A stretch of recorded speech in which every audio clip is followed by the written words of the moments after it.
সম্মানিত উপস্থিতি, আমার পূর্বে হযরত উলামায়ে কেরাম অনেক গুরুত্বপূর্ণ কথা বলে গেছে। আমি বেশি কথা বলবো না, গতকাল আলোচনা করে গলাটা অনেকটাই বসে গেছে, অল্প সময় কথা বলে যায়। মাদ্রাসাগুলোতে আমরা অনেকেই সন্তান দিয়ে থাকি, আমার আগেও হযরত কথা বলেছেন। এই মাদ্রাসায় সন্তান দেবার পরে আমাদের অনেক কর্তৃত্ব থাকে। আমরা যদি মন থেকে একমাত্র আল্লাহ এবং রসুলের রাজি খুশি করার জন্য মাদ্রাসায় সন্তান দিয়ে থাকি, তাহলে ওই সন্তানকে পরিপূর্ণভাবে ওস্তাদদের হাতে ছেড়ে দিতে হবে। কাদের হাতে ছেড়ে দিতে হবে? কোন ওস্তাদের সাথে কোন গার্ডিয়ানের কি জমি নিয়ে কোনো বাধা আছে? টাকা লেনদেনে কোনো বাধা আছে? আত্মীয়তার সাথে কোনো সম্পর্কের বিরোধ হওয়ার কারণে কি দুশমনি আছে?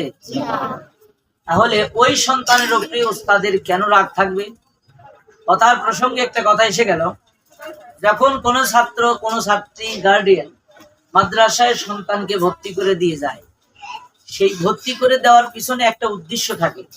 সেই উদ্দেশ্যটা হলো, আমার সন্তান বড় হাফেজ এবং হাফেজা হবে, আমার সন্তান বড় আলেম হবে, আমি আলেমের বাবা হব, আমি আলেমার মা হব। কথা ঠিক ঠিক না? এটাই তো। কিন্তু হাফেজ আর আলেম হতে গেলে একটা পিতা মাতাকে কতটুকু ত্যাগ স্বীকার করতে হয়, হাফেজ আর আলেম হতে গেলে একটা পিতা মাতাকে কতটুকু ধৈর্য এবং সবুর করতে হয়, এতটুকু যদি আমাদের জানা থাকতো, তাহলে কোনো অভিভাবক কোনো শিক্ষকের উপরে ভ্রান্ত কোনো মন্তব্য নিয়ে আসতাম না। কারণ কোন সন্তানের উপরে কোন শিক্ষক যদি এইরকম চড়াও ভাবে কোনো কথাও বলে ফেলে, কোনো আঘাত এবং কোনো প্রহারও করে ফেলে, তাহলে ওই গার্ডিয়ান ওই উস্তাদের উপরে চোখ লাল করে রাগে অগ্নিশর্মা হয়ে উস্তাদকে এমন অশ্লীল কটাক্ষ করে কথা বলে, তো উস্তাদের মাথা নিচু হয়ে যায়, তার চেহারার মধ্যে বেমলিন দেখা যায়। তখন ওই উস্তাদ ওই অভিভাবকরে না কোনো কিছু বলে সান্ত্বনা দিতে পারে, না তাকে সবুর করতে বলে। কারণ তার একমাত্র সন্তান দেখতে খুবই ফুটফুটে সুন্দর, হালকা একটু বেতের বাড়ি লাগছে, কিন্তু দাগ হয়ে গেছে, কিন্তু মায়ের কলিজা বাবার কলিজা ফেটে যাচ্ছে। এই জন্য রাগের মাথায় মাদ্রাসায় এসে ওস্তাদের উপরে যা মনে চায় তাই বলতেছে। ও ভাই, এ আমার গার্ডিয়ান মহল, শুনে রাখা, শুনে রাখা, যদি তোমার সন্তানকে আলেম বানাইতে চাও, যদি তোমার সন্তানকে হাফেজ বানাইতে চাও, যদি তোমার কন্যাকে নেককার আবেদা সালেহা আলেমা বানাইতে চাও, তাহলে মনে রেখো, কোন ওস্তাদ যদি কোনো ছাত্রের উপরে হালকা কোনো প্রহার করে, তো ওই ওস্তাদের উপরে ওই সন্তানের উপরে কথা বলে তাকে বিবেচনা নিয়ে তাকে এইরকম ভাবে অপমান লাঞ্ছিত করলে সন্তানের কিছুই হবে না, বাবা মারও কিছু হবে না, গার্ডিয়ান তোমারও কিছু হবে না। ওস্তাদ যিনি প্রহার করেছে তারও কপাল পুড়ে যাবে না, কপাল পুড়বে তোমার সন্তানের। তোমার বলে কার? সন্তানের। কেন? বাবা মার কথার তিক্ততা কথায় ওস্তাদের অন্তরের ভিতরে জখম হয়ে গেছে।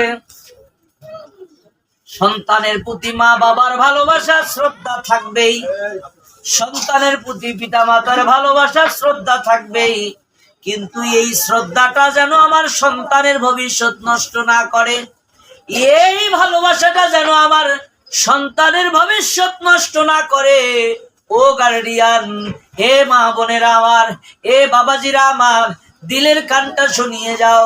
আমার দিল বলে, যারা আজকে আমার উপদেশগুলো শুনবে, যারা আমার নসিহত গুলো শুনবে, আর যদি এই উপদেশের উপরে আমার মা বোন ভাইরা চলতে পারে, আমার বিশ্বাস আপনার সন্তান এ জামানার মুফতি আমিনী হবে, এ জামানার শাইখুল হাদিস ইবনে শাইখুল হাদিস হবে, এই জামানার হযরতে শাহজালাল ইয়ামানি আল্লাহ কবুল করবে। ধরে কোন আমিন। আমার এই কথাগুলো একটু দিলের কানটা লাগায়া শুনবেন। কি কথা শুনবেন? এই কথাগুলো একটু বোঝার জন্য চেষ্টা করবেন। যেমন সন্তানের উপরে যখন সন্তান পড়ালেখা দিতে আসে, কোন ছাত্র যখন উস্তাদের কাছে সবক দেওয়ার জন্য আসে, ওই উস্তাদের উপরে একটা আমানত থাকে, যেন আমার এই ছাত্রর কাছ থেকে যেন হকটা আমি বুঝিয়ে নেই বা আমার হকটা তাকে বুঝিয়ে দেই। উস্তাদের হক হলো, উস্তাদের হক ছাত্রকে পড়া বুঝিয়ে দেওয়া, আর ছাত্র থেকে হক উঠিয়ে নেওয়ার দায়িত্ব উস্তাদ পরিপূর্ণভাবে সহিভাবে তার পড়াগুলো সবকগুলো উস্তাদ শুনিয়ে নেওয়া এবং সহিভাবে তাকে বুঝিয়ে দেওয়া। এটা উস্তাদ এবং ছাত্রর বিনিময় চুক্তি হচ্ছে। উস্তাদ বুঝিয়ে দিবে, ছাত্র পড়া উস্তাদের কাছে বুঝিয়ে দিবে। কিন্তু এই মাদ্রাসার পড়নেওয়ালা ছাত্রদের পিছনে শয়তানের ওয়াসওয়াসা বেশি থাকে, শয়তানের কুমন্ত্রণা বেশি থাকে। শয়তান বাচ্চাদের প্রত্যেক মানুষের রক্তের উপশিরায় চলতে পারে, রক্তের প্রত্যেকটা শিরায় শিরায় চলতে পারে। কারণ এই মাদ্রাসার ছাত্রদের উপরে শয়তানের এত প্রভাব থাকার কারণ, যেন এই সন্তানটা, এই ছাত্রটা যেন পরিপূর্ণ কোরআনের হাফেজ না হতে পারে, এই সন্তানটা যেন পরিপূর্ণভাবে আলেম না হতে পারে। যদি আলেম না হতে পারে, যদি হাফেজ না হতে পারে, তাহলে শয়তানের জন্য মঙ্গল হবে। আর যদি পরিপূর্ণ হাফেজ হতে পারে, শয়তান তাহলে বিজয় হবে। হায় হায়, যদি হাফেজ হইয়া যায় শত শত মানুষদেরকে জান্নাতে নিয়ে যাবে, আলেম যদি হয়ে যায় অসংখ্য মানুষদেরকে সুপারিশ করে জান্নাতে নিয়ে যাবে।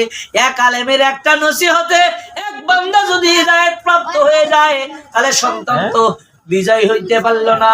এই জন্য মাদ্রাসার সন্তানদের উপরে, ছাত্রদের উপরে শয়তানের প্রভাব বেশি থাকে, কুওয়াসওয়াসা বেশি থাকে। যখন উস্তাদের কাছে সবক দিতে আসে, তখন শয়তান তাকে অলসতার ভাব লাগায়া দেয়, কুমন্ত্রণা দিয়ে দেয়, সবক দিতে পারে না। এই জন্য উস্তাদ তার ছাত্রের উপরে একটু হালকা প্রহার করে। কেন প্রহার করে?